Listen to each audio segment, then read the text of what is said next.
ನಾರಾಯಣೀಯಂ ಅಧ್ಯಾಯ 45 ಬಾಲಕ್ರೀಡಾ ವರ್ಣನಂ ಮಾಲಿನಿ ಐ ಸಬಲ ಮುರಾರೆ ಪಾಣಿಜಾನುಪ್ರಚಾರೈಃ ಕಿಮಪಿ ಭವನ ಭಾಗಾನ್ ಭೂಷಯन्तೌ ಭವಂತೌ ಚಲಿತಚರಣ ಕಂಜೌ ಮಂಜು ಮಂಜೀರ ಚಿಂಜಾ ಶ್ರವಣ ಕುತುಕ ಭಾಜೌ ಚೇರತುಶ್ಚಾರು ವೇಗಾತ್ ನಕ್ಷತ್ರಿಣೇ ನಮಃ ಮೃದು ಮೃದು ವಿಹಸಂತ ಉನ್ಮಿಷದ್ದಂತವಂತೌ ವದನ ಪತಿತ ಕೇಶೌ ದೃಶ್ಯ ಪಾದಾಬ್ಜದೇಶೌ ಭುಜಗಲಿತ ಕರಾಂತ ವ್ಯಾಲಗತ್ ಕಂಕಣಾಂಕೌ ಮತಿಮಹರತ ಮುಚ್ಚೈ ಪಶ್ಯತಾಂ ವಿಶ್ವನೃಣಾಂ ಕ್ಷಮಾಯ ನಮಃ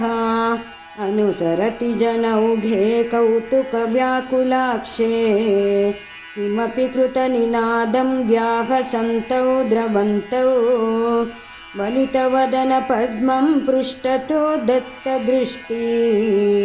ಕಿಮಿವ ನ ವಿದಧಾತೆ ಕೌತುಕಂ ವಾಸುದೇವ ಕ್ಷಮಾಯ ನಮಃ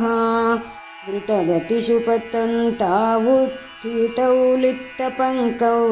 ದಿವಿ ಮುನಿಭಿರಪಂಕೈ ಸಸ್ಮಿತಂ ವಂದ್ಯಮಾನೌ ಧೃತಮಥ ಜನನೀಭ್ಯಾಂ ಸಾನುಕಂಪಂ ಗೃಹೀತೌ ಮುಹುರಪಿ ಪರಿಲಬ್ಧೌ ದ್ರಾಗ್ಯುವಾಂ ಚುಂಬಿತೌ ಚ ಸಮಿಹನಾಯ ನಮಃ ಸ್ನುತಕುಚಭರಮಂಕೆ ಧಾರಯಂತಿ ಭವಂತಂ ತರಲಮತಿ ಯಶೋದಾಸ್ತನ್ಯದಾ ಧನ್ಯ ಧನ್ಯಾ ಕಪಟಪಶುಪಮಧ್ಯೆ ಮುಗ್ಧಹಾಸಾಂಕುರಂ ತೇ ದಶನಮುಕುಲಹೃದ್ಯಂ ಭೀಕ್ಷ್ಯ ವಕ್ತ್ರಂ ಜಹರ್ಷ ಯಜ್ಞಾಯ ನಮಃ ತದನು ಚರಣಚಾರಿ ಧಾರಕೈ ಸಾಕಮಾರಾನ್ ನಿಲಯತತಿಷು ಖೇಲನ್ ಬಾಲಚಾಪಲ್ಯಶಾಲಿ ಭವನ ಶುಕಬಿಡಾಲಾನ್ ವತ್ಸಕಾಂಶ್ಚಾನುಧಾವನ್ ಕಥಮಪಿ ಕೃತಹಾಸೈರ್ಗೋಪಕೈರ್ವಾರಿತೋ ಭೂಃ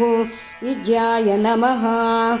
ಫಲಧರಸಹಿತಸ್ತ್ವಂ ಯತ್ರ ಯತ್ರೋಪಯಾತೋ ವಿವಶಪತಿತನೇತ್ರಾಸ್ತತ್ರ ತತ್ರೈವ ಗೋಪ್ಯಃ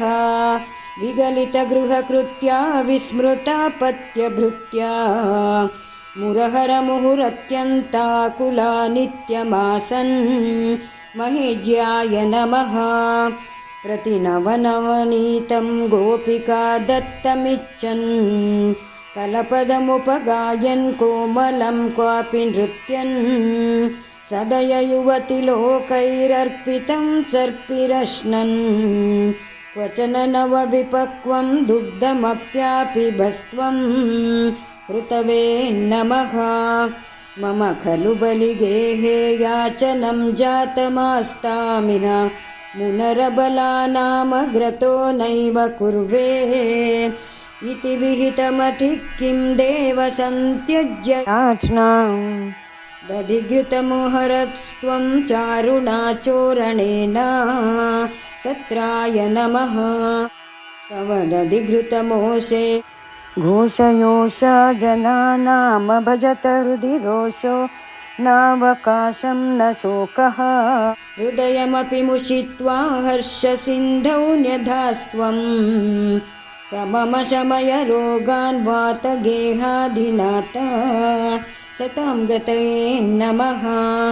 ಇತಿ ಪಂಚಚತ್ವಾರಿಂಶದಶಕಂ ಸಮಾಪ್ತಂ ನಾರಾಯಣ ನಾರಾಯಣ ನಾರಾಯಣ ನಾರಾಯಣ ನಾರಾಯಣ ನಾರಾಯಣ ನಾರಾಯಣ ನಾರಾಯಣ ನಾರಾಯಣ ನಾರಾಯಣ ನಾರಾಯಣ